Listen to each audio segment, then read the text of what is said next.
new world order. Order.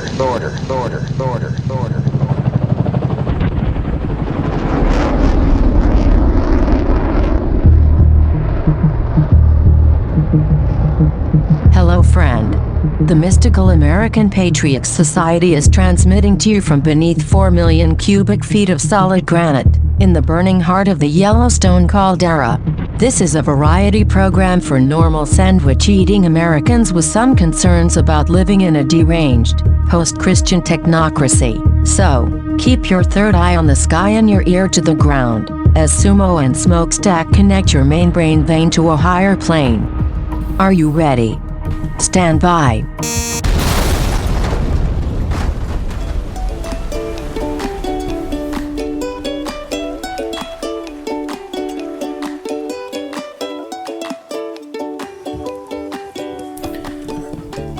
Sumo, I have fantastic news.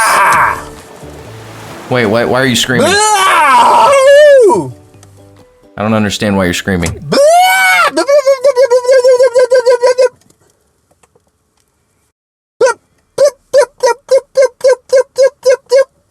But I have fantastic.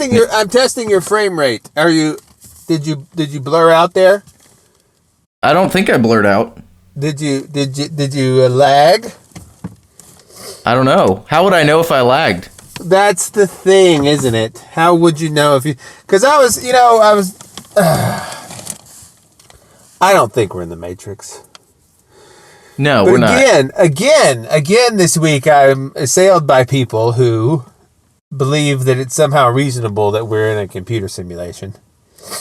And I ask them, how will we test for this? Instead of just saying it. And they're like, well, you could look at frame rates. Yeah, frame rates. Frame rates. Like, what? Yeah, you could look at frame rates. I was like, if there's a frame rate, it's the speed of light. And because that's like the speed at which things. And then they were like, well, you could do. I was like, I guess, in a video game, if too much happens at one time, things start to bog down. Right. That's what I was trying to do with you. But then, of course, the video game characters don't realize things are bogged down. Only people outside the video game. Right. So it doesn't, that whole thing.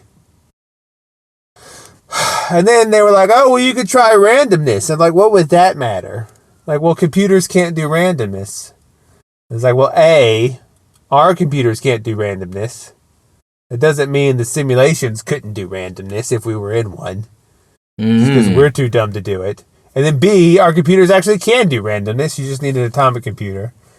And then C, what are you talking about? How would I do that? And they're like, well, you could. I told some cockamamie story about these people that they would like roll dice to figure out, and they would take that location on a map, like they would translate that into latitude, longitude coordinates, and they would go to that location to see if something weird happened, like the simulation wasn't ready to put sprites in that spot or whatever.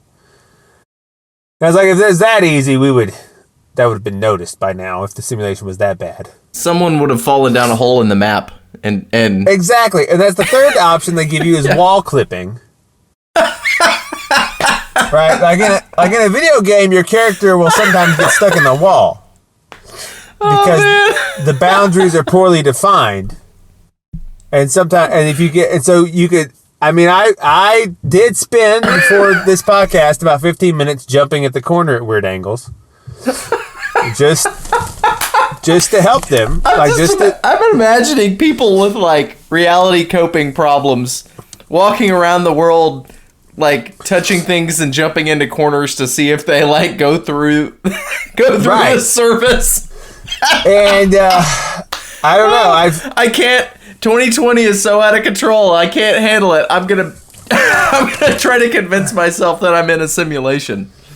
Yeah, I know people that legitimately believe in not just number 15. It's like a growing religion of people, and it's weird. And I keep like, look, no. I tried jumping in the corner for like a quarter hour. I couldn't.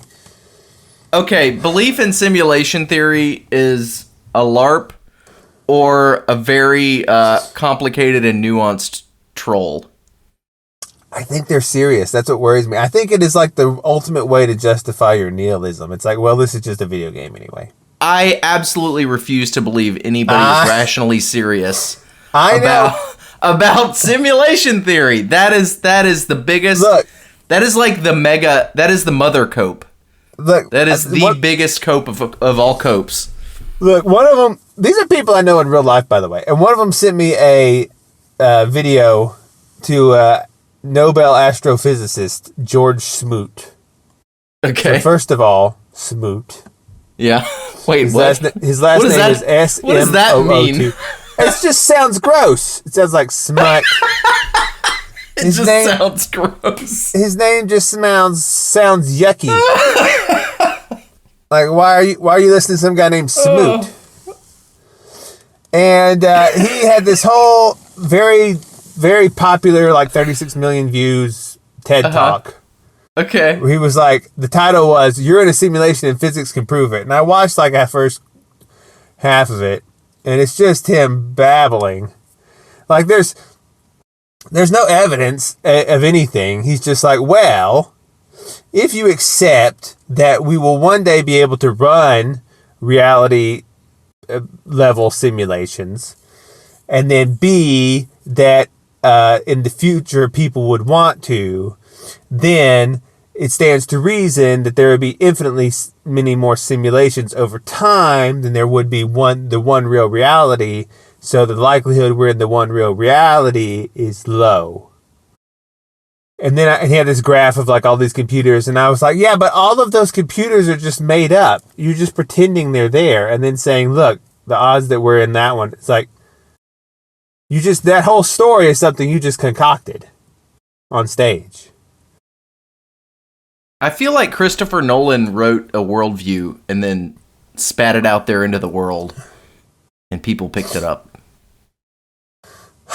Maybe. I mean, and he was talking about he talked about frame rates, and I was like, what?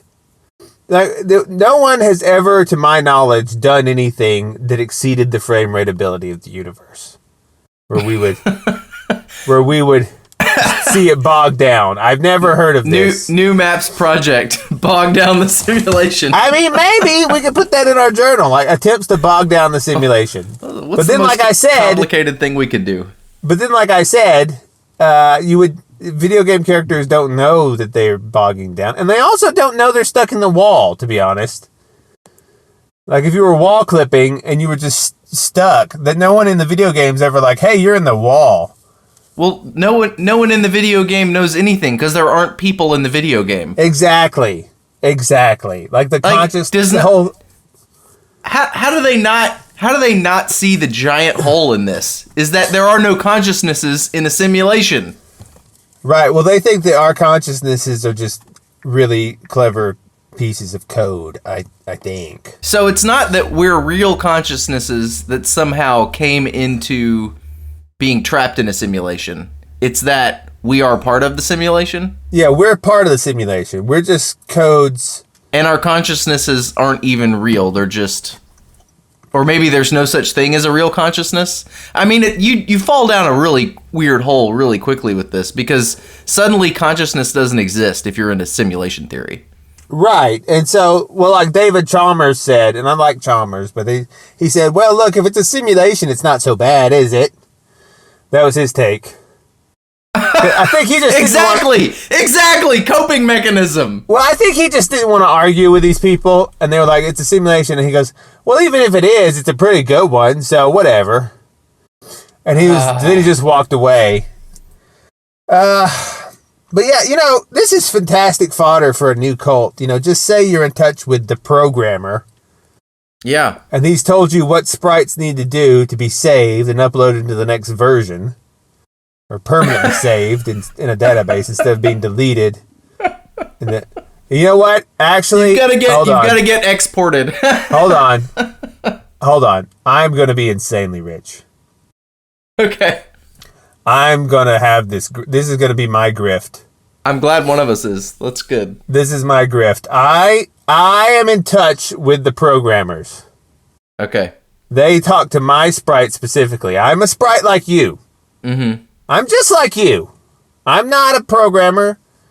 I'm a piece of code also. However, the programmers chose to interact in the world through me, you see. You're the main character. Well, I'm not the main character. I'm like their... I'm one of the people that they routinely manually operate. Okay. To go and like do things. To see the simulation. I'm one of the things where they look at the simulation through my eyes, right? Because it's no good to just be you want to get down deep in the simulation. And they have told me, look, version 2.0 is coming. Version 2.0 is coming, and this world shall be consumed in a fire and deleted. But those sprites that do the will of the programmers will be saved and uploaded into the new version. See how good this is? Yeah. I could have so much money. You could. Just I could have a following of digital disciples. And they would think that whatever I was doing, and here's the great thing, I just realized this. You could never even be called out on it. Because you just say a date, like I'll say 2040 is when the simulation is going to reboot. Okay? Right. You'll be rich by then. No, listen. And then I say, and all the sprites that do the will of the programmers will get recycled, but they're gonna be used in the next one also. But if you're not, you get deleted. And then 2040 hits. It's the morning of 2040, January 1st. Mm-hmm. And I say, welcome. Everyone that's here made it. And they're like, but nothing changed. And I'm like, aha. No, everything changed. A lot of people were deleted, but they're deleted from even your memories. And you could never be called out on it because there's no way. Because you have such a unfalsifiable position. You could just say, yeah, look, you did it. Good job. Shame about all the sprites that didn't make it, but you never have to think about them because they've been removed from the universe totally, even from your memories. We're going to have... This is how we're going to fund maps. I think number 15 is going to rat you out, though. No, I'm going to make him like the number one apostle or whatever. You think he's just going to buy it? He likes simulation theory anyway. Right, but he's already going to listen to you talk about your plot to start a cult. I think his desire to sort of shiftily take people's money is greater than his desire to believe in simulation theory. So he's going to at the same time know that this is grift and but still believe in simulation theory. Right, he's going to believe in simulation theory, just not that I'm the prophet of it. Okay. But he's going to pretend to believe that I'm the prophet of it in order to get the money from the people. Because one of the ways you get uploaded to the new version is you give me money. Okay. Right, because because I can fund. I mean, I won't be that explicit about it, but our mission to spread the word of how to get saved requires money, right? Right. And so I need you to give me way more than tithes. I need like 60% of your money. I mean, just look. I mean, what are you gonna do? You want to be deleted? This is like a low volume, high margin cult? Yeah. What do you want to do? You want to be deleted? I'm going the Scientology route. I'm going only famous rich people. Okay. Is my main target audience. We're gonna have That's a efficient. vote, Sea Org. Yep. I don't want to waste my time with a bunch of followers that can only give me like $50. That was Jesus' big problem. Right. He had all these poor people.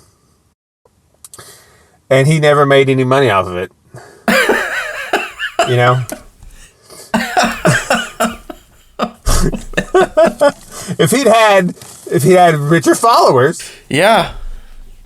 It really was a terrible con. Even all the apostles got martyred, they died peasants, super poor. Listen, of all the people in history that started a religion that you could follow, your earthly situation with Jesus wasn't the best one. because you had to follow him around outside for like 3 years and sleep it and go camping all the time, and then you had to be murdered. And it's almost like he was offering something more. Exactly. And I'm not offering anything more, but you think I am. And, in my... Well, they say we're supposed to be Christ-like, and he started a religion, so... So I'm also starting a religion. Okay. I think that's what that means. I don't think that's what that means. And mine will be catered to rich people. The rich and famous, because Scientology is sort of wearing off now. People don't do it. What's that church? So you're basically going to upgrade. You're going to upgrade Scientology for the 2020s. Yeah, it's and no beyond. longer Xenu. I mean, maybe you know what? Maybe if you get into it deep enough, you find out that the programmer's name is Xenu. Maybe. Okay, it'll be like the completion of Scientology. Maybe. I mean, you won't find this until you're an operating Sprite level 70. Well, if you start trying to peel off Scientologists and bring them up into the secret knowledge, and then they realize, Scientology, this verifies it, then they will help you peel off more Scientologists who we know are suckers. It's true. That's true. And my long-term goal, I gotta get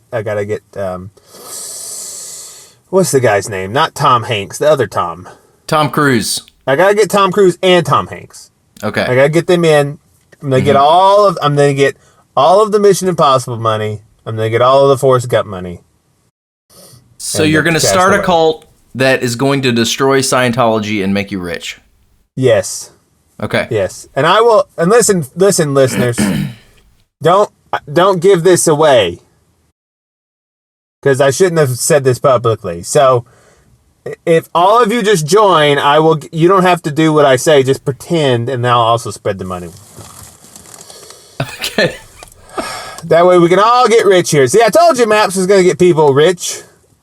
I thought Maps was not a cult. We covered this early. Well, I know, but I didn't have a very good idea for a cult back then. I just got a great idea. Well, we're nothing if not flexible. Yeah, I mean, I was like, wow. I just realized, because when I realized that you could make a prediction and then never get called on it because the conditions are such you could just claim that even your memories were deleted. It's like, yeah, I can. Then you just go forever. Everyone believes they're in 2.0 for hundreds and hundreds of years. And then later you can have a guy that says there's 3.0 coming. And same thing. It's infinite. This is great. That is great. We gotta hit the big mega churches where people have a lot of money too, because a lot of them are just there, like, for the emotions. We can go after Joel Osteen's folks. We can go after that church in Los Angeles where people are like, it's like, geez, they're singing with their guitars and their purpose. Right. Jesus, give me some more money. Which is basically what their hymns amount to. Yeah, I mean, I do think the mega that church crowd, they're ripe for a harvest of yeah. I mean, yeah, man. A fool and his money are easily parted, and do they deserve to have the money? Are we not actually doing a work of God by removing their money? Maybe. I really feel like you've taken the left-hand path of dealing with Christian cults, quasi-Christian cults. I may be on the left-hand path, but the Lord uses all situations. Okay. And so let's talk. We'll have a talk about this after the show. I don't know. I need a prophet name. I can be. You need an intervention. I can be Zoltan. That's the programmer speaking through me? Okay. He's an alien, but he himself is in a simulation. That's what you learn later. There's simulations all the way down. Okay. So does that mean that in a way it sort of justifies people having weird relationships to their massive online multiplayer characters. Exactly. Because look, the 'Cause World you're of like- Warcraft is just yeah. a simulated character within a simulation, within a simulation, within a simulation, all the way down. And you gotta look for the frame rates. I'm more interested in the wall clipping test. I'm gonna start bumping into stuff today. Just see what it gets me. I might fall down into the gray goo. Yeah, I agree. Yeah, so what are we doing? Is this the I don't recorded know a what we're doing. podcast. I have an announcement though. Okay, let's just make this will be a podcast and then we'll have another podcast. Okay. We'll just have several podcasts. Sounds great. Just like the simulations. It's just podcast within podcast. We should get into podcasting. We should. This is not a podcast. Our listeners have been. If you thought we were podcasting, it's because you've been fiddled with by the programmers. Right. And I'm here to set you free. Send us $300 to the Patreon, and you will be set free. We don't have a Patreon. Well, we need one so we can be podcasters. That's right.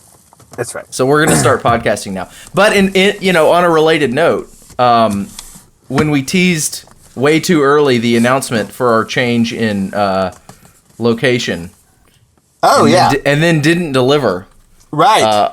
For which I was admonished this week. I can now announce that we have been we've been plugged in to the podcasting and programming ecosystem of alternate current radio. Oh, has that happened? That has happened. Good. The wires have been connected. And locked into place.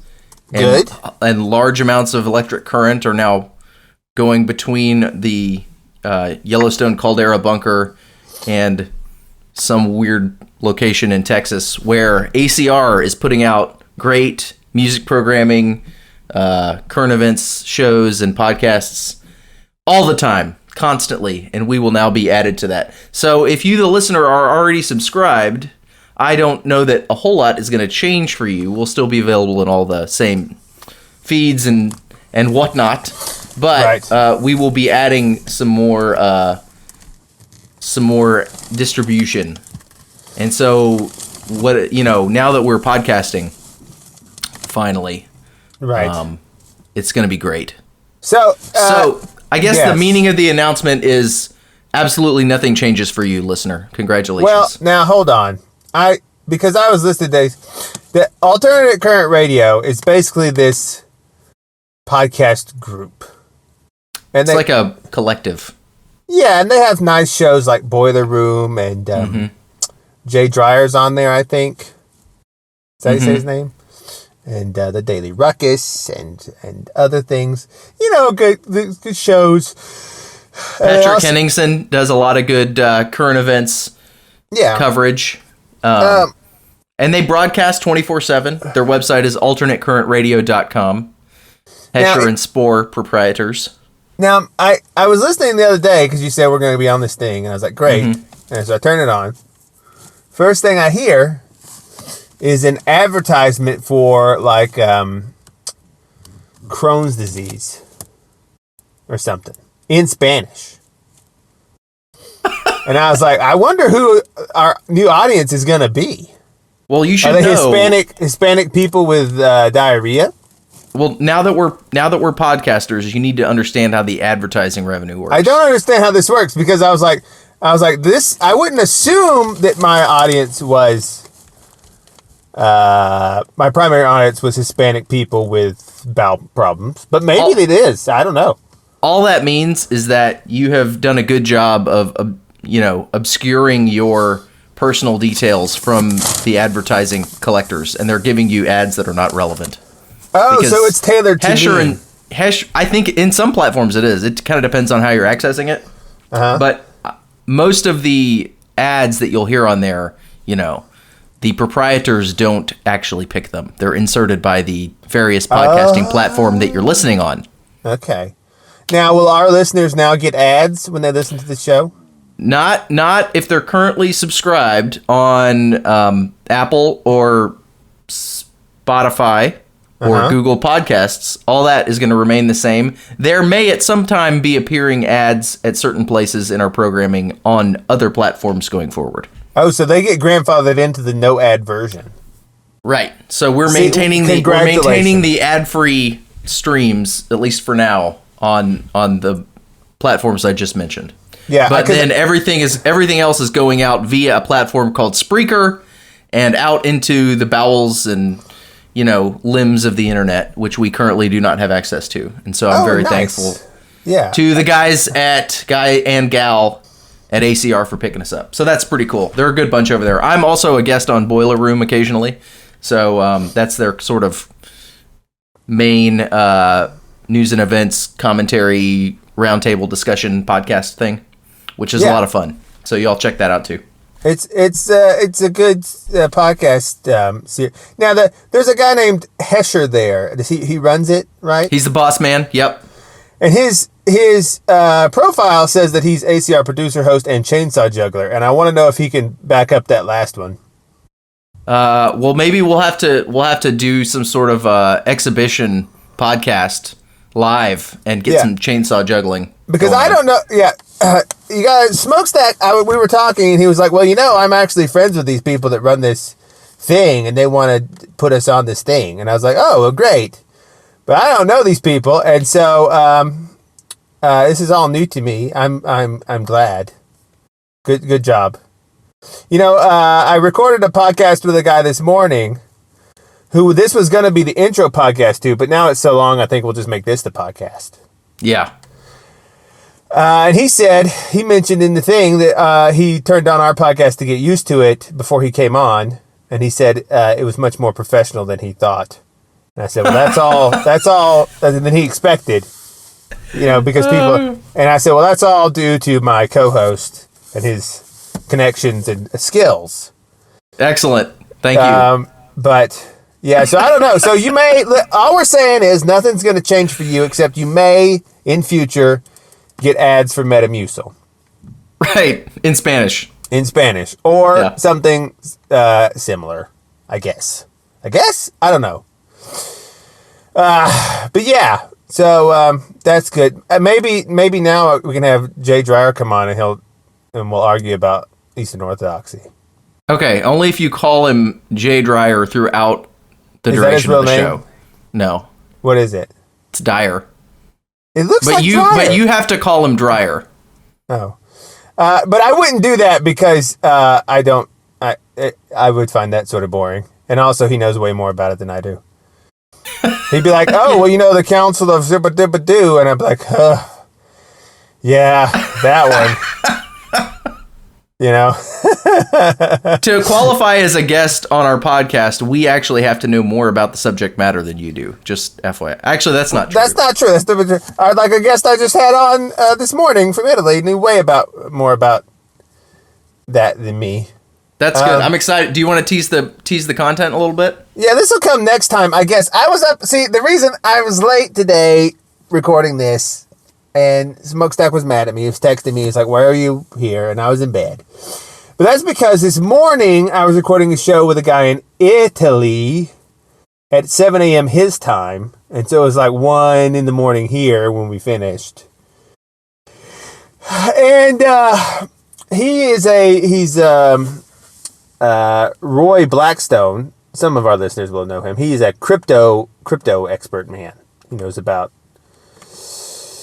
Bitcoins and this and that. So we talked about we talked about digital freedom, in this age and how you can achieve it, and Urbit and all this stuff.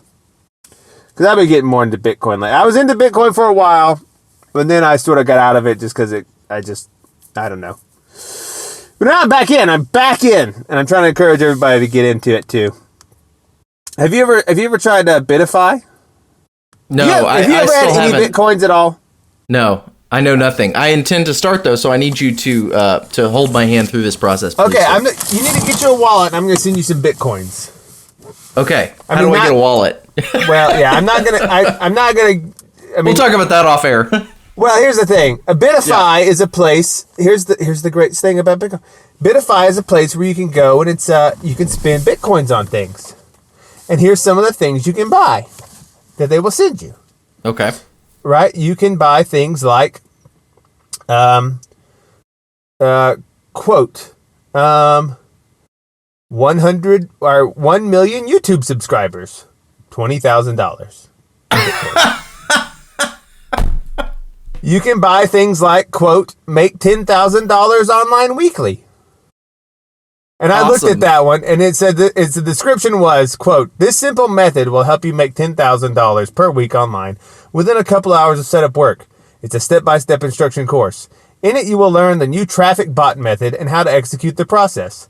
This is the newest secret online revealed from rich dawns from the deep web. Enjoy it now while it lasts. And then it has these 3 YouTube things that says proof, and you click on them, and it just goes to a YouTube video of some guy flipping through money. And just, there's a raspy voice saying, cash, cash, cash, cash. Right? Well, it's just shuffling bills. And it's like, that's proof. And so you can buy that. Sounds legit. You can buy, here's one. The title of this product is, quote, U.S. company formation, EV code, signing certification, and DUN number all in one package. So if you need I might do that. Yeah. It says, the thing is, what will you get? Complete company documents, DUNS, EV code, signing certificate. We also provide SSL for companies below SimTech, GoDaddy, Global Sign, DigiCert, StartCom, GeoTrust, and TrustWave. You can also get other items on Bitify like UK company docs and overseas phone numbers, ! Or call center software, or bypass YouTube copyright law with music, safe, $10,000. Or for $5,000, one Facebook.com page aged from year 2004 with 2,000 real friends. Or 1,000 hotmail.com high quality accounts. Or PlayStation 5, which at the time I looked this up was not even out yet. Limited company 2009 VAT number, United Kingdom. Or virtual Visa card. Stuff like that. That sounds awesome. Yeah, Bitify is a place where you use Bitcoins to do shady online business. Like making fake companies and such. I'm going to make several fake companies. I don't know what I'm going to do with them yet, but I feel like that's something you need to have on hand when the opportunity strikes, you know? I agree. There's also a place called Open Bazaar, which is less sketchy, and it has products it just has normal products on it, but they're sort of strange. There's like Muslim woman headscarf next to G.I. Joe Duke action figure. And it's like, so many nano Bitcoins. But yeah, no, that is some extreme examples. But no, Bitcoin is good. And we talked about all the ways that Bitcoin, and not necessarily Bitcoin, but other cryptocurrencies can be used to help people secure digital freedom in an age of censorship, It sounds awesome. I can't wait great. to get started. We also talked about Urbit. Urbit is so Urbit, people are like, what is Urbit? And Urbit is basically Internet 2. And are you familiar with Moldbug, Mencius Moldbug, or Minicus yes, Moldbug? I am. So did you know that he actually created Urbit? I did know that, but I still don't know what Urbit is. Okay, so Moldbug, we talk about him on the show, but anyway, just know Moldbug started this in 2002, and he just launched it this year for the public. So he's been working on it for a while with the help of other people. And what he decided, it is a decentralized internet, similar, and now it runs on blockchain also. And that sounds like it wouldn't be appealing, but it's actually pretty cool. Because what you do is, imagine if you own your own IP address. Like, you don't own your IP address now, other people do. Right? Right. And they can shut you down, they can ban you, but on Urbit, your IP address is the equivalent is your Urbit ID, and your Urbit ID is cryptographically yours. As long as you have your keys, no one can ever take it away from you. right? And so you really can't be shut off the internet. Now you say, well, you can shut you off services. And it's like, well, not really, because all the services are distributed and not really owned by anyone. And those that are, you can just jump to another one without any issue. Like if you had an issue with one person providing something, you can just jump to another one, no problem. So is the hosting distributed or just the plumbing? Both. Interesting. Yeah, it's a very cool idea, and it goes into, because his thing was like, look,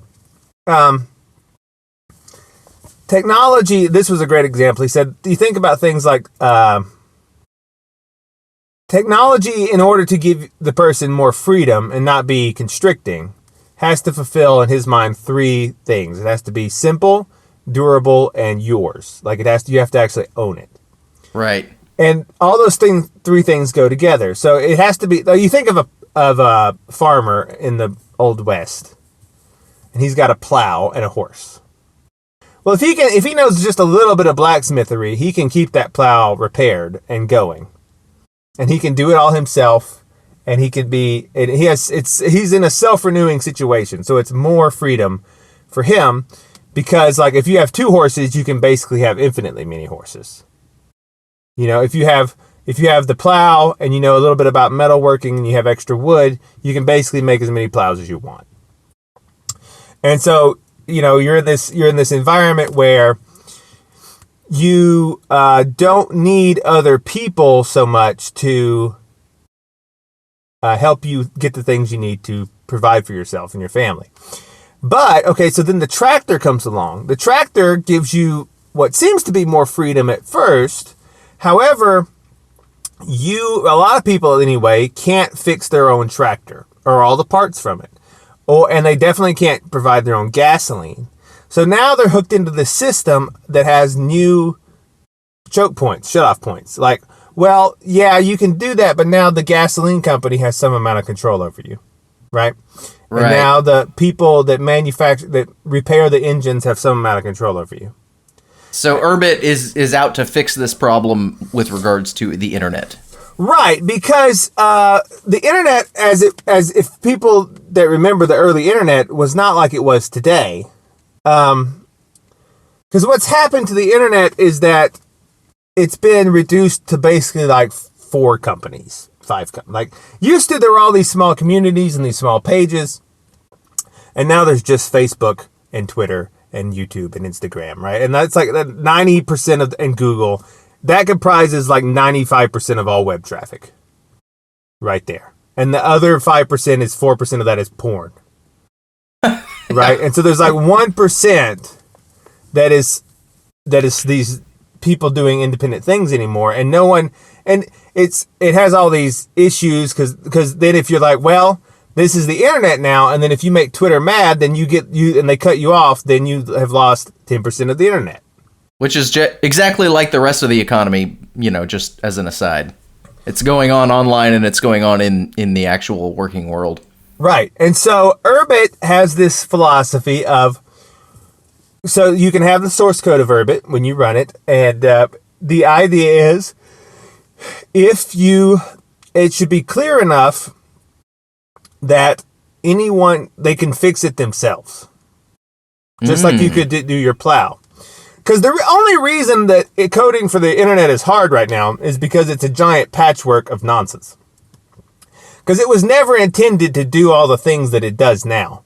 Like to use the analogy of the horse again, like this is like we had a horse and we wanted to go faster, so we just kept genetically modifying this horse and like adding prosthetics on it to make a really fast horse instead of just scrapping it and making the car. Oh, I see. Because the internet was originally it was just for like basically sending messages. Just little text messages on like a Usenet. And that's what it was. And then people were like, well, what if we could send files? I'm like, yeah, that'd be cool. We'll send like pictures and stuff. And then like, what if we send, and all these things required patches and APIs and various protocols. And if you look at what they call the tech stack of like how all these things get to you, like when you sign on to say Instagram, you're actually using like 200 different companies and services that are sending data back and forth, logging into this, shifting that over there to make all of this stuff work. It's just like in HTML4, it didn't really support video, and you had to have Java plugins. Remember Java plugins? Oh, yeah. But then they had HTML5 and to support video natively. But that was just one little fix. The whole internet is basically HTML4 with Java plugins for various things. And that's why it's so cumbersome. But if you just build it from the ground up with that intent, then it's much more clear how the whole thing operates. And the whole point of Urbit is that it should always be something that the end user can, if he tries, have total control over. I like this. It's really, if you think about it, a very audacious project. It is. I mean, it's 20 years in the making, and it's just coming out now. And now, I've used it some. It's functional. It works. It has good promise. The graphics are cool. You know, like, because I booted a Comet, what they call a Comet on there, but I haven't got my Urbit ID on there, as you'll see I talk about on the show. It is it's basically like signing on to the internet was in 1993. Okay. It's a little tricky. Like in 1993, if you wanted a domain name, do you know what you did? No. You sent a letter, like a snail mail letter, to a guy who I believe lived in Boston. I'm sure it was Boston. And that's funny. I forget his name, but you sent a letter with cash in it, and you said, I would like this domain. And then he would send you a letter back and say, oh yeah, here you go, here's the keys to it. And that was GoDaddy. And so that's sort of similar to this. Like I'm still trying to get on. I haven't quite figured it out. And I had to get on there and message some guy named CoinYeezy. And send him some Bitcoins. And it's a little, now CoinYeezy I found very helpful. He's a nice guy. But it's a process. So is this for everybody? Yes, it is. It's not that hard. You can figure it out.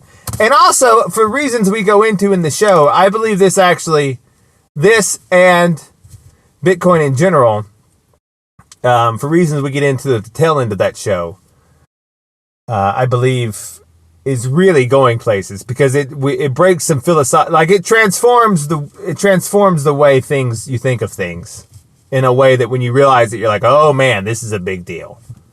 Cool. All right. So let's not do the whole show in advance, but that sounds really cool. Yeah, no, it's going to be good. You're going to love it. You're going to love it. I think maybe Taylor Swift is a man. That doesn't have anything to do with it. Okay, that was a transition. That was smooth. I mean, she did a video called The Man where she dressed as a man and her name is Taylor. Yeah. And I think a lot of these, and she comes from one of these families, these families, really wealthy families, these influential families. I know a lot of like young men in their 20s that are going to have a hard time. Like, that scene in The Crying Game where the guy burns his clothes and cries in the shower. Yeah. That sounds like that might be coming for some folks. Well, listen, you're onto something here. I'm just saying there's a lot of these people that come from these big families that have all this, that are that do the Illuminati signal where they cover one eye and take a photo of it, I mean, maybe that's why Taylor Swift can't keep a man. It's because she is a man.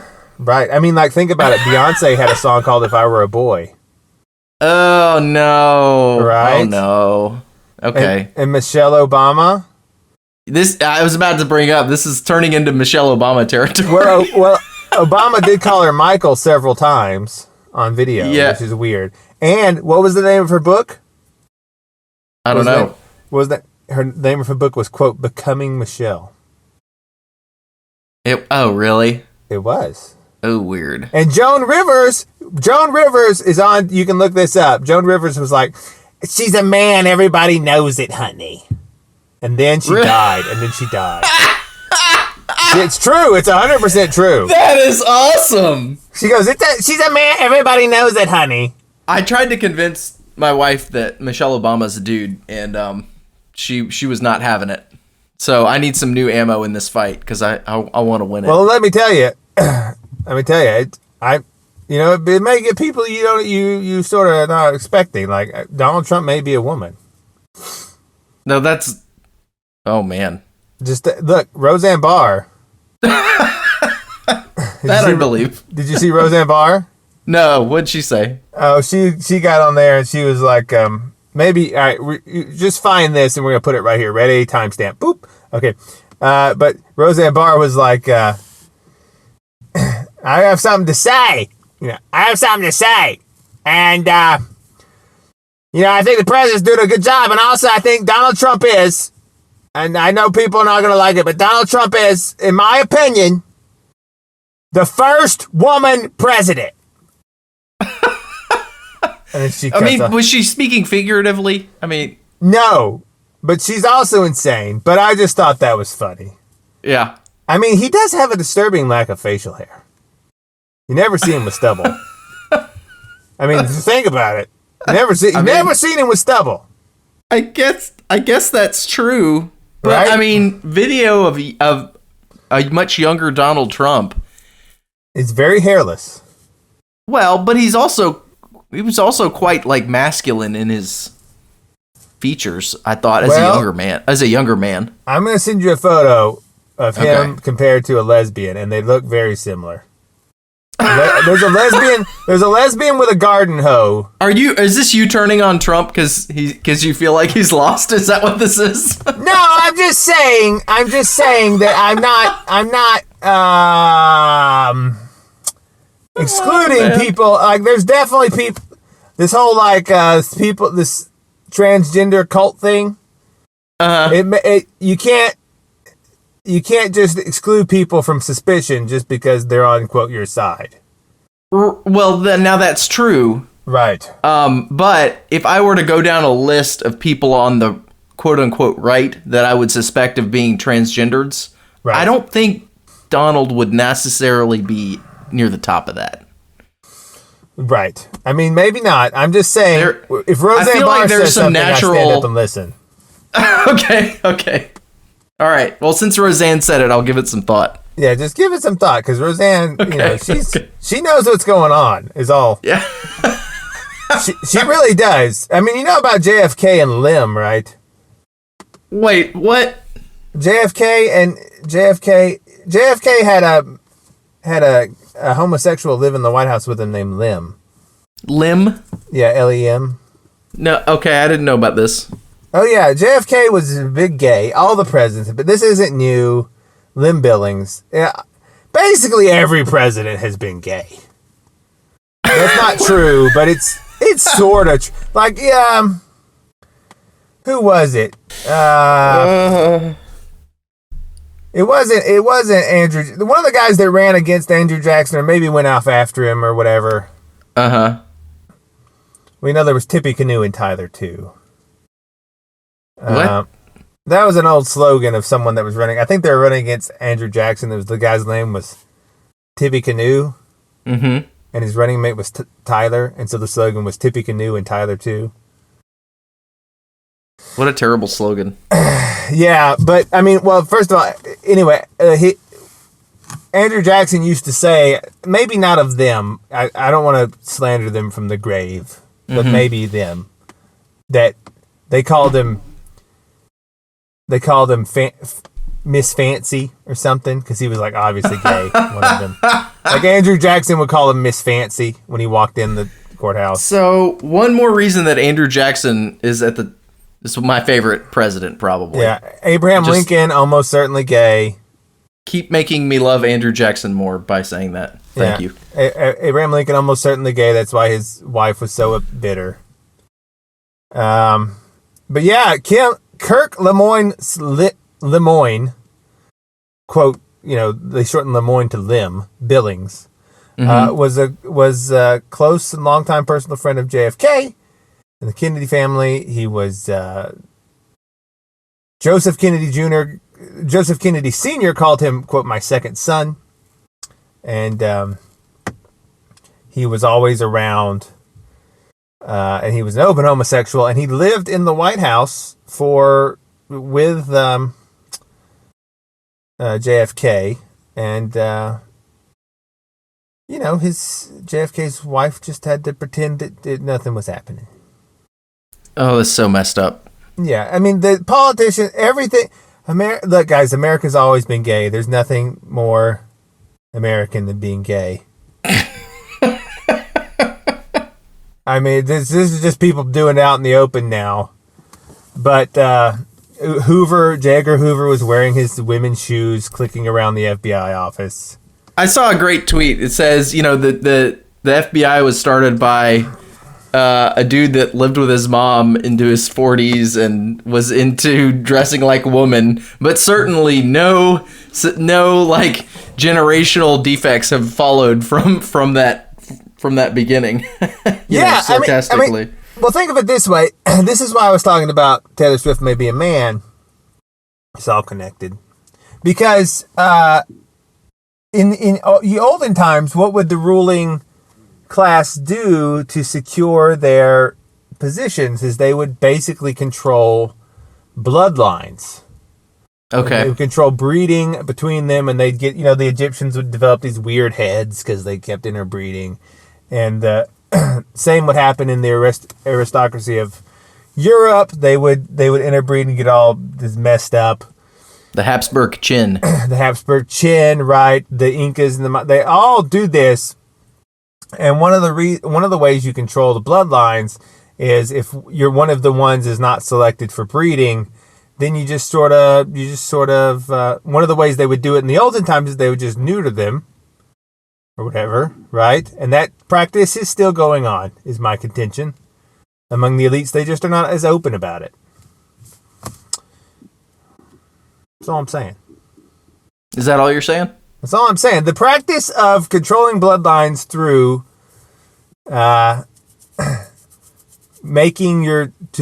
creating eunuchs, basically, and stuff, still is in practice among people that do such things. And some of those eunuchs have ended up being Disney pop princesses. Well, or whatever. I think once they realized. Well, I think the game changer is now we have synthetic estrogen. And so they were like, hey, I know we cut your balls off, but would you like to be a woman? And then they say, oh, okay.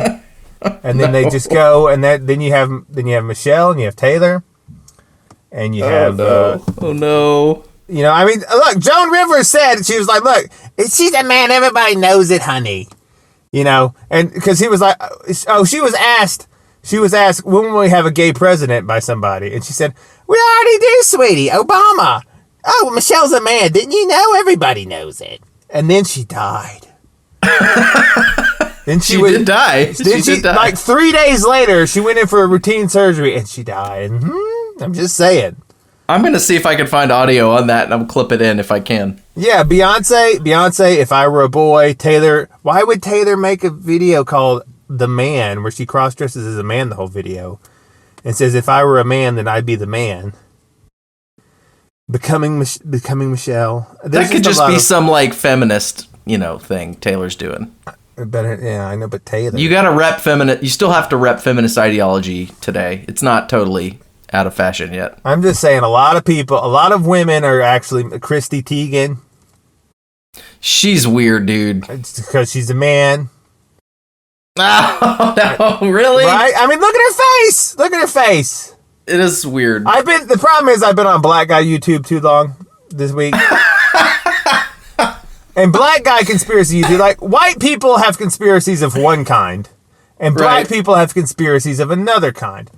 And a lot of black people are very into money conspiracies. They nail that stuff. They're like, listen, this can't be because of this, and look at these interest rates, and they make a very compelling case. Cool. And number two, black people conspiracies are excellent at, like, body doubles, clones, people that you think are dead but aren't, and people that you think are one gender but are the other. Sounds rad. They make very compelling cases for, like, why certain people are not actually dead. And so on, and that is just a whole nother conspiracy world. Well, Really. send me some links of some good like YouTubers examples of this, and I'll pop them into the show notes. Yeah, but see, like Marilyn Monroe was really just JFK's beard. Yeah. I mean, Is that really, all she was? Yeah. Okay. I mean, really, I mean, he was. Seems like a waste. I just. I mean, look, see, that's what I mean. People do these things. But there's a lot of pictures of JFK and like Lim like shirtless, like sort of holding on to each other with other men. I'm just saying, the people that get into these positions are very. But are you not like looking at history through the lens that the super gay current events scene has given you and reinterpreting things that at the time weren't taken that way? Well, I think they weren't taken that way, but just because people like I think the gay community is right when they say things have always been debauched at the upper levels. I mean, they don't use the word debauched. Yeah. I mean, think about Ben Franklin. Ben Franklin. Yeah, he was a pervy. And he wasn't the only one. You know, he was friends with for the founding of this country, Ben Franklin was in a group called the Hellfire Club, where they went and did things that they assumed would send them to hell, like massive orgies and sodomies and stuff. And they would get naked with a bunch of people and and there was a bunch of skeletons found under his house. Yeah, that checks out. I've looked into that. I mean, look, I'm just... Really, the only controversy around it now is explaining why the skeletons were there. And they're like, oh, it was for his medical purposes. He was looking into medicine. Like, he was Ben Franklin. He could have just gone to a university and done that. He didn't have to, like... Yeah. He didn't have to have secret bodies that he was examining in his house for medical... Like, that is a sufficient explanation for Michelangelo, who it was illegal to exhume bodies, but he wanted to study the human form for his art, and so he paid off crypt keepers to deliver him bodies so he could draw them all day. But that's not like Ben Franklin could have had access to the best medical schools in the country and gone and like he didn't need to. He just was killing people. That's that's Occam's razor is that Ben Franklin. I mean, he was in a group called the Hellfire Club. What more do you want? That is super sketch. Yeah, you know, and now he's on the $100 bill, and he also wrote a paper called on the glories of flatulence. Or something like that is the name. He was like a nudist. He was a nudist too. He would run around naked all the time outside. The Bohemian Grove spirit has been in the American politic from the beginning, which is sad but true. Well, I've been having a lot of conversations lately about people that don't like Trump because he just seems so. He lives such a debauched life or whatever. He owns casinos and he's had all these different affairs and wives. And I'm like, that shouldn't... He's a politician. Mm-hmm. It's like, do you not know about everything else that politicians have done and what their lives have been like? And the answer to that question is no. Usually if I'm having this conversation, they think, generally American politics has been populated by more or less upright people trying to do a good job, and only recently has the quality of the politicians really decayed. And then the other side of that position is, well, no, politicians have always been disasters, moral disasters, and so and then you interpret your view of the current political set is based on like what do you think historically has been the standards for the American statesman. Right. I mean, like, I think that's what drove a lot of Q is because people would see, they were like, oh, there's an island where politicians go and they molest children, and they just sort of melted their brains. Right. And they were like, and they wanted to believe that it was okay. They're like, this is an aberration. And they're like, it's okay, but okay, that's awful, but it's okay now, right? We're all going to fix it. Yeah. We're all going to fix it, right? There's a secret war. There's a secret war, and we're going to fix it. And it's okay now.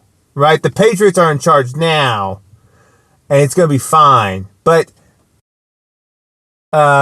no. There's been versions of Epstein's Island in America for a long time. Yep. Which is sad, but true. Yep. But one of the reasons me and Roy had that conversation is like, well, you don't have to live in their world, though.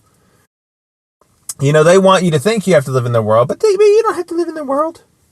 That's the beauty. That's the beauty of the conspiracy community, and the great service that it does, I think, is that it wakes people up to how screwed up the powers of the world really are, and it gives people a reason to start seeking to build their own communities, that's where all this cashes out for me. All this alternative view of history and all this stuff, it cashes out for me as, yes, so let's build something for ourselves that isn't like that. Right. And, you know, I find the primary expression of that in Christian faith and the community of the church, right? Right. As the hub of that wheel. But it's gotta, if conspiracyism and this whole movement online and this whole community of this thought community actually works out into something, it has to be that. It has to be, okay, let's do something different with our lives. Right. Apart from what all these psychopaths have done throughout history. Right. Like, let's just build a thing that has no central authority. Like that's Urbit is like, you know, can I send an email? Can I just send an email with like Google sniffing through it? And the answer is you can. You can do all these things without anyone really having any ability to know. Right? And people are going to be against that because they want you to be in their system. But they ultimately can't stop you, you know? And that's the beauty of these things is that you can do it yourself. There you go. You don't need to be plugged into this evil system. Really, I mean, if people really get on cryptocurrency things, that breaks the whole system. Because he who controls the money controls the thing. Right? And so if you have to use US dollars, then the US government's always going to have control over you. But you don't need to use US dollars. You know? You really don't need to. Like I do things for people and give them things in exchange for cryptocurrencies, and it's fine. You know? You don't even have to use American dollars. I mean, I still do if I need to go to the grocery store, but that won't be forever. You know, every time I pick up a $1 bill, I flip it over and I look at that all-seeing eye on it. Yeah, I mean, look, guys, the founders were all Masons. Which is one arm of the, like, which is an occult organization. It's an not occult a fraternity. Organization. Yeah. At the lower levels, it's just an old man drinking fraternity. Yes. Right.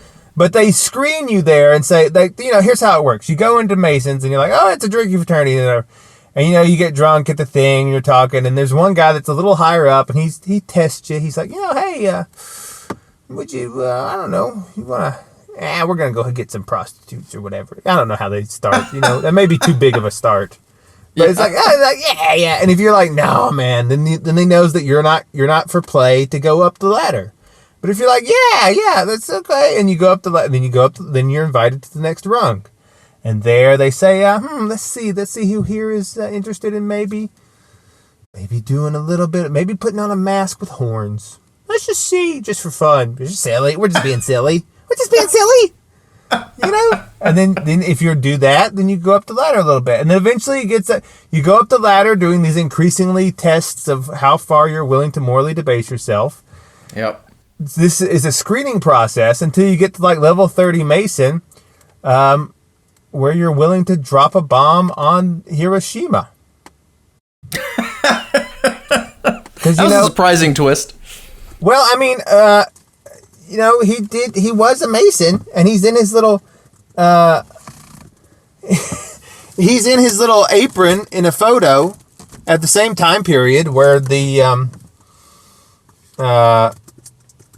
dropped the bomb. Yeah. Okay. And so it's like, well, I mean, Well, you can. I mean, you can historically connect American Freemasonry back to guys like obviously Albert Pike, who I don't know if you've ever read any of Morals and Dogma and that stuff, but it's freaking psycho Luciferian stuff. And you can also connect it to Aleister Crowley and the OTO and all that European occult theosophy stuff. It's all those people are drinking from the same well. They are. I mean, look, guys, George Washington.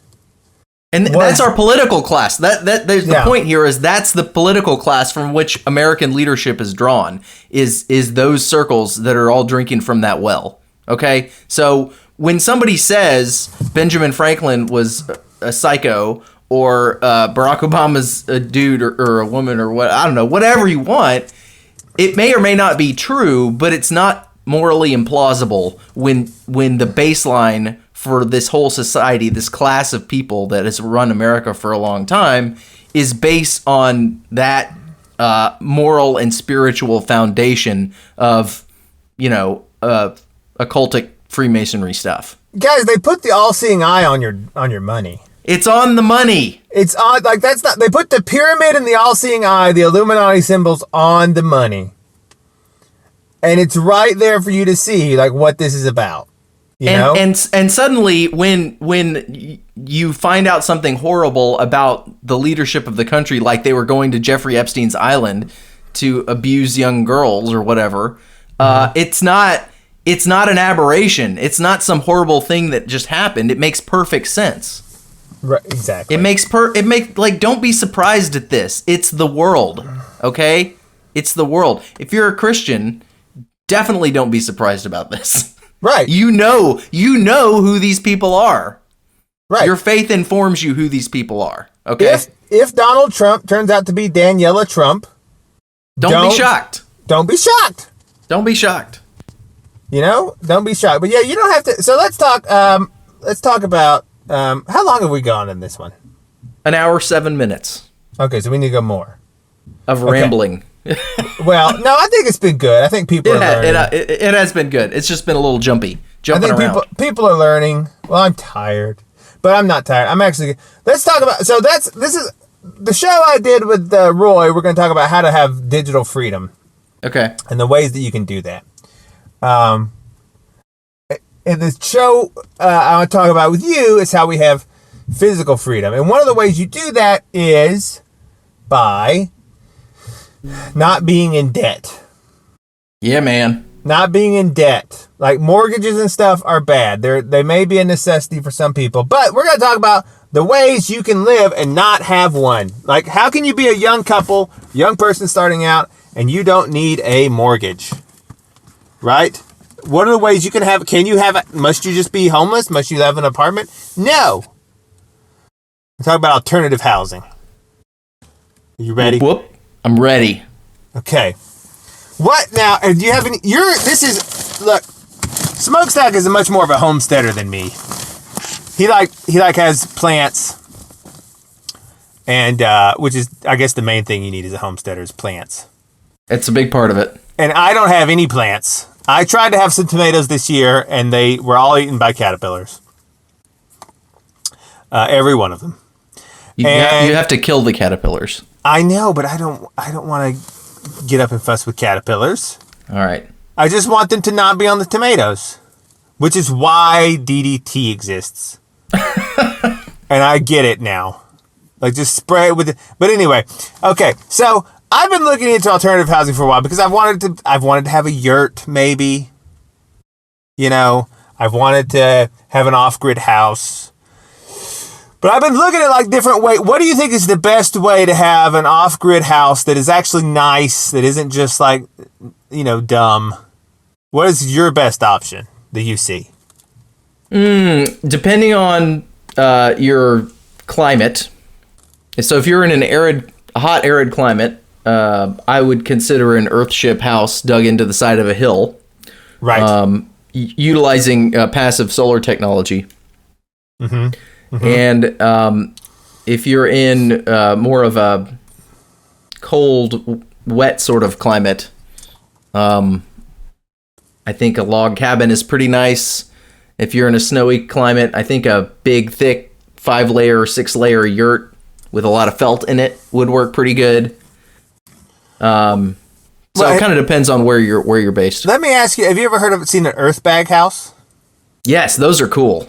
I want to build an earthbag house. So an earthbag house is basically, I was looking at people that have built these for them and their families. And I found a family that built a house.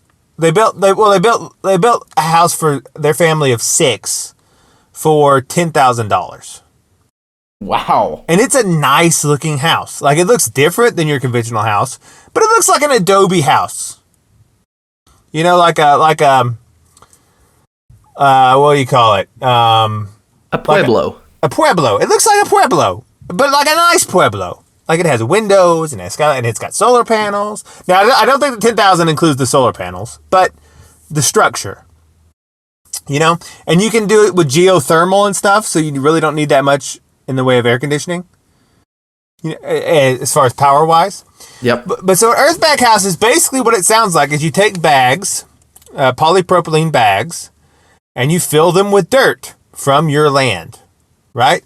So you dig a foundation, and then you dig some more dirt, and you fill the bags with dirt, and then you just treat the bags as though they are bricks.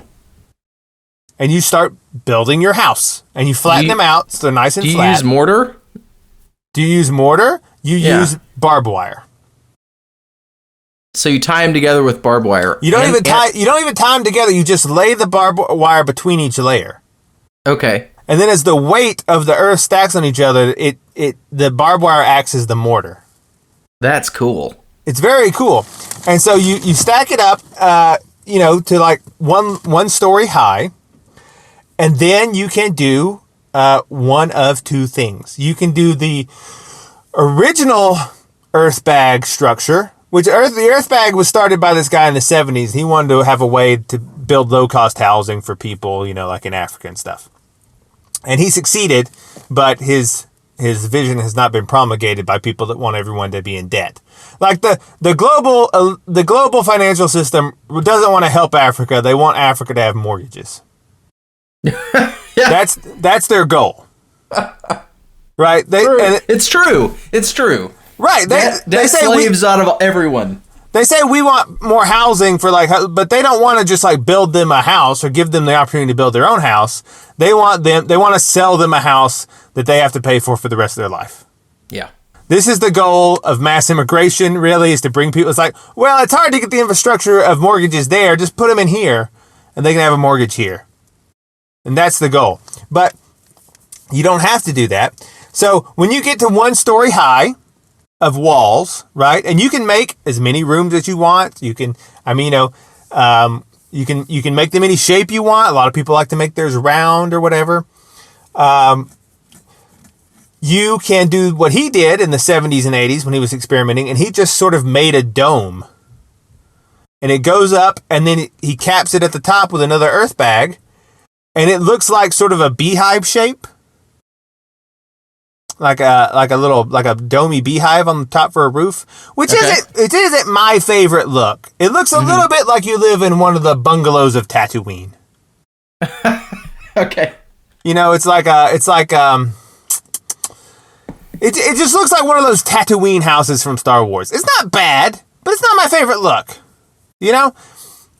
But you can do that, and you can build the roof completely of earth bags also. That's the point of that one. Right? If all you've got is bags, dirt, and barbed wire, you can build the whole thing. Cool. And you go all the way up to the top. And you do this for basically the price of bags and barbed wire. Which is not expensive. Yeah. It's very inexpensive. You can do this whole thing. You could build a 2-room house this way or a 3-room house this way for like $200. And then to finish it off is you make a plaster out of clay and sand and water, just like a lime plaster or whatever, an earthen plaster, and you coat the side of it, and it dries, and it looks like something out of the Midwest, or out of the Phoenix, Arizona Adobe house. That's looks really super cool, man. It looks nice. Does it work in kind of like moist, rainy environments, or do you have to be in sort of an arid climate to do this? No, it works. If the plaster is allowed to dry, it will stand up to any of that. Awesome. because of the way it dries. But now here's if rain gets in this process while you're doing it, you're gonna have some trouble. So you need to cover it with tarps when you're not working on it. Okay. Okay. You need to cover it with tarps. That is a concern because until it's finished, it is subjected. The rain can mess with it.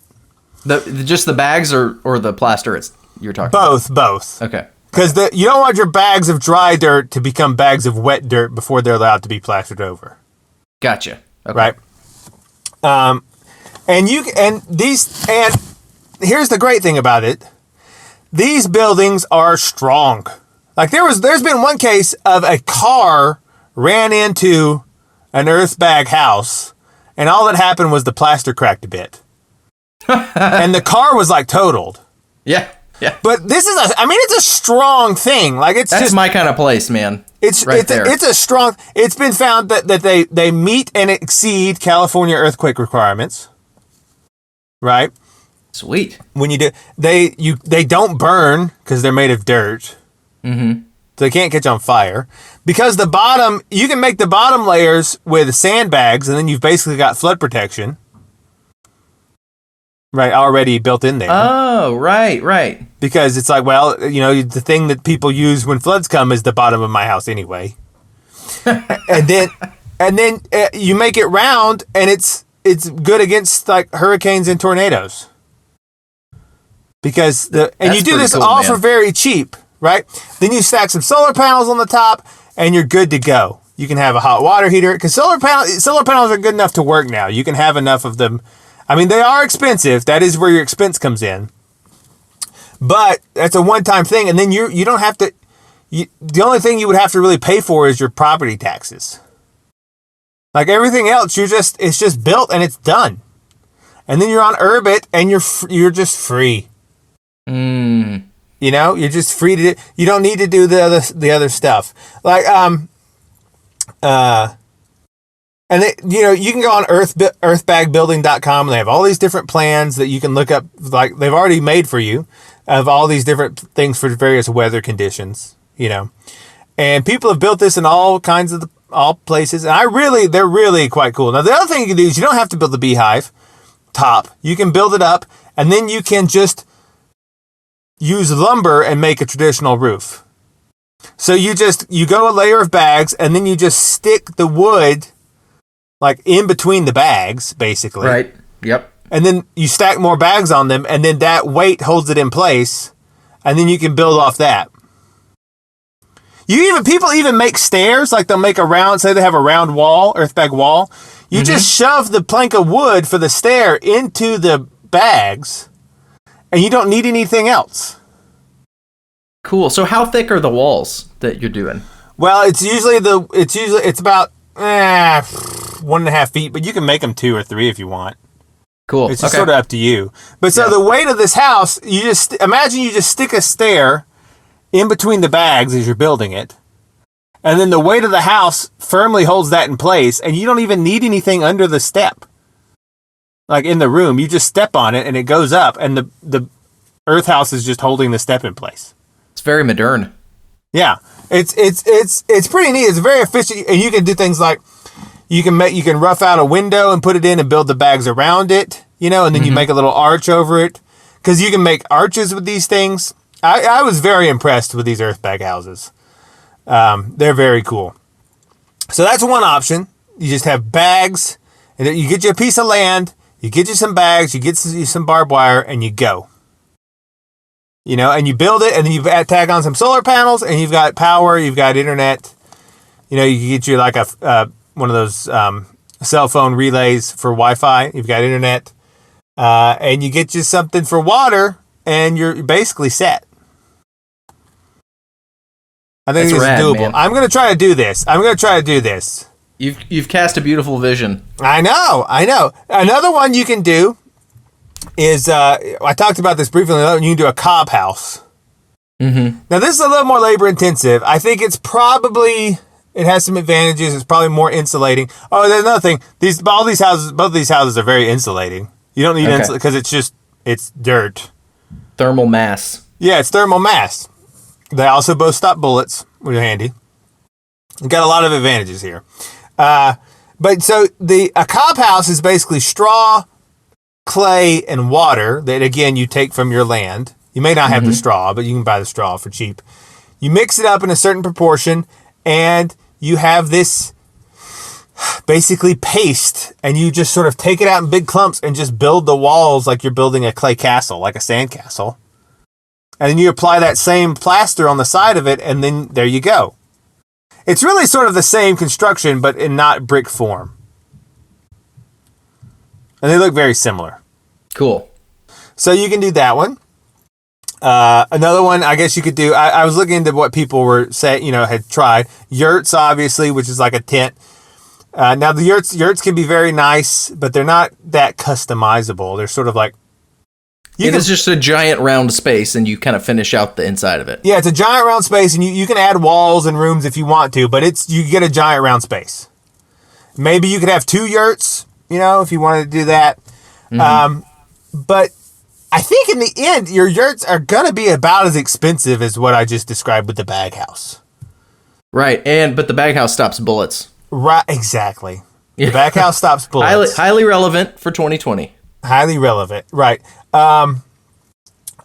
So then you have the other people were talking about they lived in shipping container. They turned it into a house. Not a big fan of that, but it could work. You just buy some old shipping containers. You cut some doors in them, insulate them. Well, once you start, the thing with shipping containers is once you start poking holes in them, they lose all the qualities that you like about a shipping container. Right. You have to really do a lot of mitigation about the holes you just made. Yeah. Yeah. I agree. Although, Aaron and Ben over at Mysterious Universe, their new studio is a shipping container. I can see that for a studio. Yeah, that's great. You can insulate it, Yeah. So, and they spend a lot of time in there, but it's, they've had to add some more for sound insulation because unfortunately a skateboard company opened up next to them. And just all day long, it's like, of like these 40-year-old guys going up and down half pipes. Oh, funny. So a shipping container can work. Some people have suggested straw bale homes. I've seen people use those. It's basically a similar idea to the earth bag, except you build out of straw bales, like hay bales. And then Isn't that thing going to decompose after a while? Well, that's what I was wondering too. But they said no if you and I'm not sure about the validity of that. I have to do more research into this one. But people have said no because when the way you finish it off doesn't allow any oxygen to the hay for any metabolism to happen. Interesting. Okay. Right, and so then you can make straw. You stack straw bales, right? Which I don't. Have you ever tried to lift a straw bale, like a round one? Oh, the big boys? No. Yeah, they're like 1,000 pounds. Yeah. We used to have them out in the field, and you could like roll them and stuff, but lifting them is very like that in one way sounds more sturdy, but it also sounds labor intensive. Yeah. Because those things you'd have to have a tractor with a fork on it or whatever. Yeah.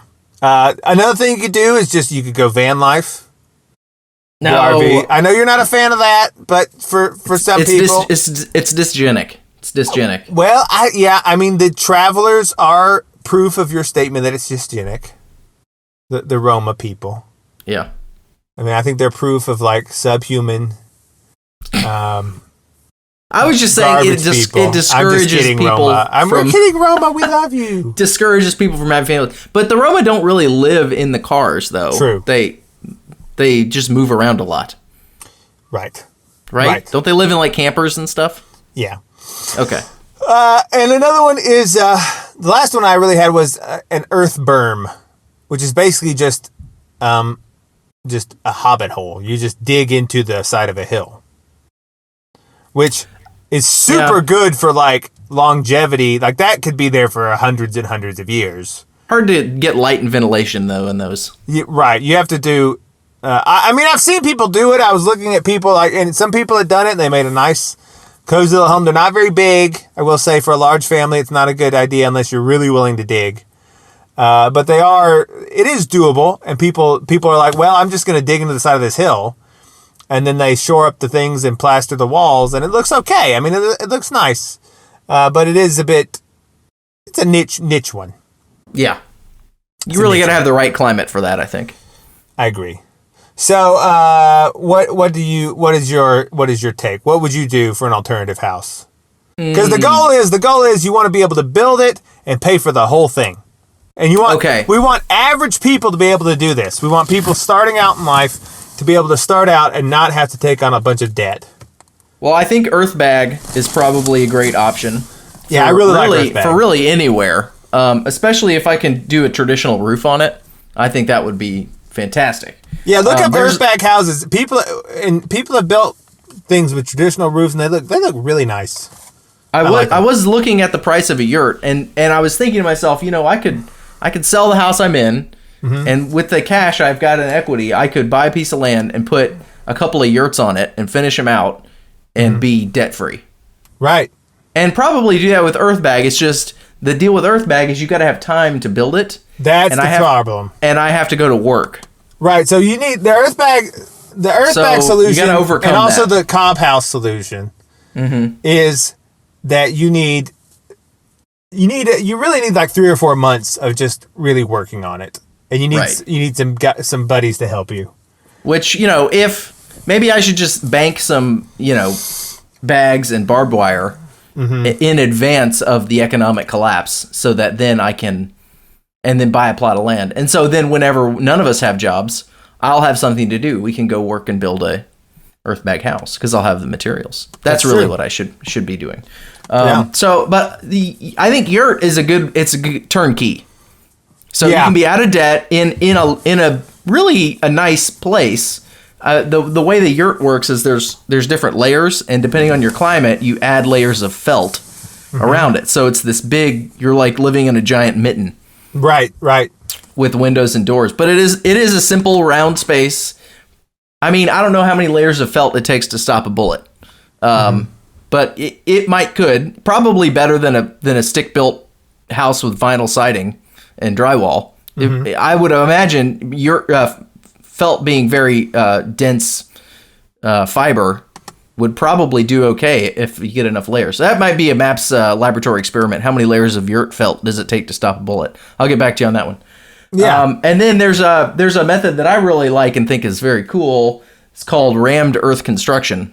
Oh, I've heard of this, but I haven't really looked into it. Oh, it's neat. So you build formwork like you're doing poured concrete construction, sort of. But you get screened clay mixed to certain proportions. Sometimes you add things like lime or whatever to it to kind of give it a little bit of a concrete sort of reaction over time. And you pack it into these forms with like wooden mallets or tamping devices. And you just keep moving the formwork and you go up the walls. And so when you pull the formwork off, you have this really cool like sand art looking wall where there's different layers of colors as the dirt you're using changes color. Ooh. And there's all these really pretty layers. It looks like a slot canyon out in the desert. You've seen the pictures of the layers in the sandstone. It looks like that. Super cool. And so you can, as you're laying your formwork and packing your earth in, you put in all your doors and window framing and all that sort of thing. And you can also, cool. Yeah, you can also tie wooden interior architecture components into the formwork or into the earth as you're ramming it. And once it's done, and the thing is, it's packed so tight.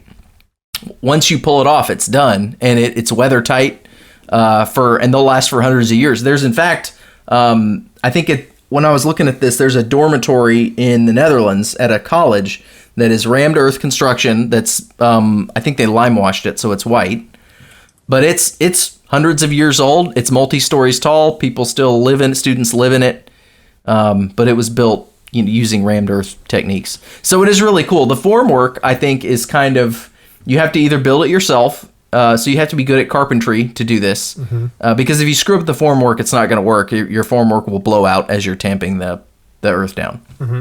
So you got to get that part right. But if you're good at carpentry, or you can afford to purchase the formwork, there are some companies that actually make this stuff for that purpose. Then you're good to go. But then after that, you only just need dirt and maybe a little, I can't remember if it was lime or some cheap, agricultural chemical to add to the dirt to give it certain chemical properties as it's kind of curing. Right.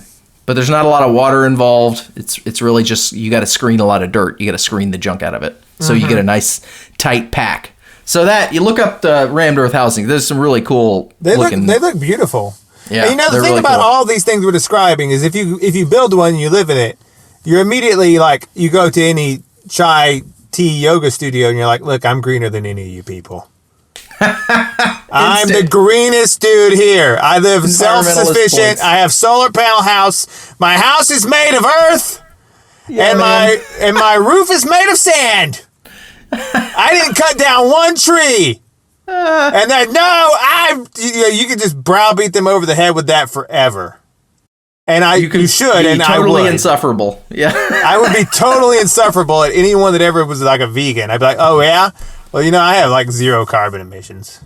I have like none. I don't use the coal plant for my electricity. my house is literally made of sequestered carbon. Oh, did you charge your phone off coal? Oh man, yeah, that's like really bad, bro. But listen, my house is not made of sequestered carbon. You jerk, you're destroying the environment. You don't care about the seals. And you will instantly, if you build one of these, you will not only have all these benefits and be debt free, but you'll be the greenest person in your social circle. And people will love to visit your house. Right, exactly. Because it'll be super cool. I really like this. I had heard of the rammed earth. I hadn't looked at it, but they look really. I'm not kidding when I say they look beautiful. Yeah. Like this, it looks like you live inside something made from the painted desert. Now, if we go up the skill level and up the cost level a bit, there is. So I don't know that this really counts as getting you out of debt points very well, but it could. It could.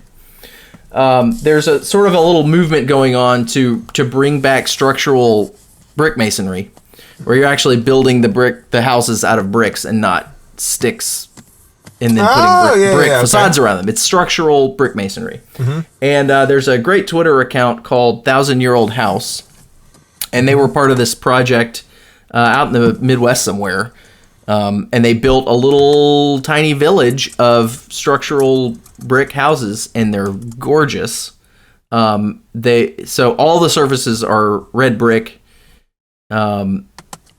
not subject to termites. They're incredibly strong. I mean, I don't know that they were cheap to build.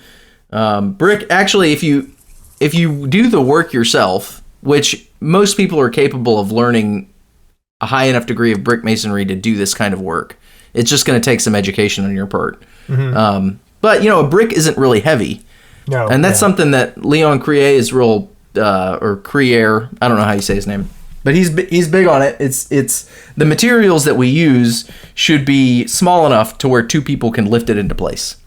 Yes, yeah, and that's part of like human scale architecture and all that stuff. And so you're not building roofs out of prefabricated joists that have to be put in place by a crane and all this stuff.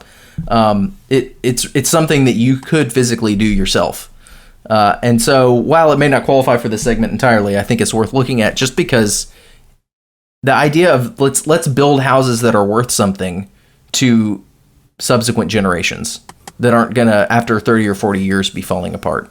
Yeah, I mean, if you think about it just on a philosophical level, it's like, how do people expect society to not degenerate when we build houses that are only really meant to last like 40 years?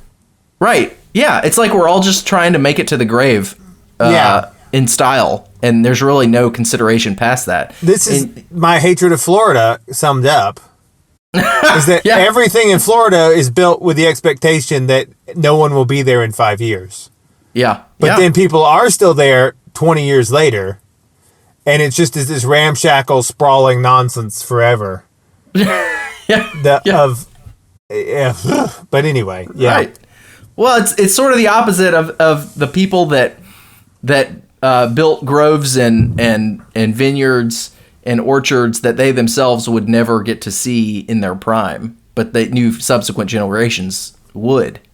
You know, we have to recapture that long vision for our future. It took them 350 years, I believe, to build Notre Dame Cathedral. There you go. 350 Exactly. years. We're They not were doing like- anything like that. Yeah. I mean, what do we do that is like actually planning like, well, we're going to build this and it's not going to be done for like 7 generations. We don't do anything. Nothing. Yeah. So Which that's also sort of the opposite of our topic, which was how to get out of debt. But I agree. But I'm just saying it sort of goes. But I think they're what you philosophically could do. linked. I think what you could do is you could get yourself a piece of land in a yurt, and that could go up fast, right? Yeah. Then you spend the time. Now you're on the piece of property where you want to build the thing like an earth berm house or an earth rammed house. And your overhead, your family monthly costs are now very low because you don't have a mortgage. Right. So you don't have to work as much. Right. You can work less and work your land more and build your earthbag house. Yeah, because if your plan, one of the big problems is if your plan is to do this and you're like, well, I still work and need to go live in my current house and go to my job. And then I have to, after work, my plan is to drive to the location and start working. It's going to take you a long time and you're going to get burnt out. Yeah, it's Right. true. So- a life change has to go along with this. Yeah, you have to follow the maps, the green movement of maps. This is what I'm going to sell it as, because people love things that are green. But it's actually just getting you out of debt and usury system. At the same time. So let's just, look, solar's great, It's fine. I love solar. We're going to be low emissions. We're going to be low emissions. And we're gonna be green, and we're gonna be on Urbit, and it's gonna be great. Fantastic. Because a lot of people are upset about the election. I still don't know how it's gonna go. We didn't talk about that this week. No, I kind of wanted a break from it. Yeah, I don't know how it's gonna go. We'll see. But also, what you got to realize is that even if the person you want to win doesn't win, or that in 4 years, then you have to go through the process all over again. True. And all of the problems are still going to be there unless you get out of the system to some degree. Like the more that you don't like, Twitter censoring you will bother you a lot less if you're on internet too. And also you're be in a position to frankly make more money than they will. Yeah. Because I'm telling you, this Urbit stuff and the blockchain stuff is going to... When we talk about at the end of the blockchain, you realize like, oh, this is a real game changer. Mm-hmm. And so if you're one of these early adopter people, you're going to be like the guy that was on the internet in 1994 and everyone else is scrambling to hop on in 2004. Right. So really, I mean, get out of the old system as much as you can because it's dying and it's for stupid people. And we're going to get on the new system. Yep. The Maps Green system. We're going to be cranking out Urbits in our earthbag houses. Right. This is one of the requirements for you going on to version 2.0 of the simulation. If you don't do this, you will be deleted and left behind. There you go.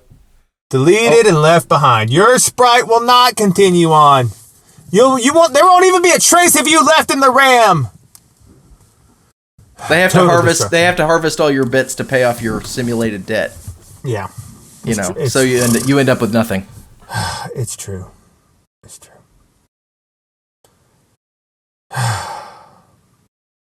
Is that the side to end the show? I think so. Okay.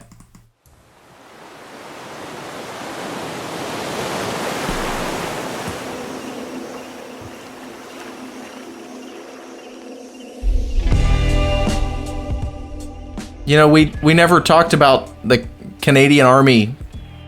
I was going to do that for the next show. Releasing wolves. Okay, we'll do that. Yeah. It'll be cool. Watch out. In the meantime, just be careful of wolves, and we'll give you more details. Yeah, look for us on Alternate Currents Radio.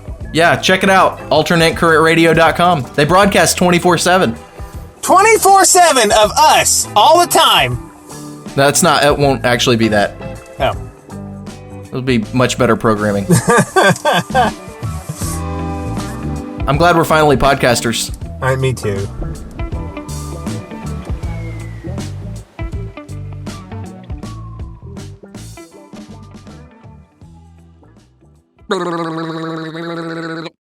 Every inch of you is amazing.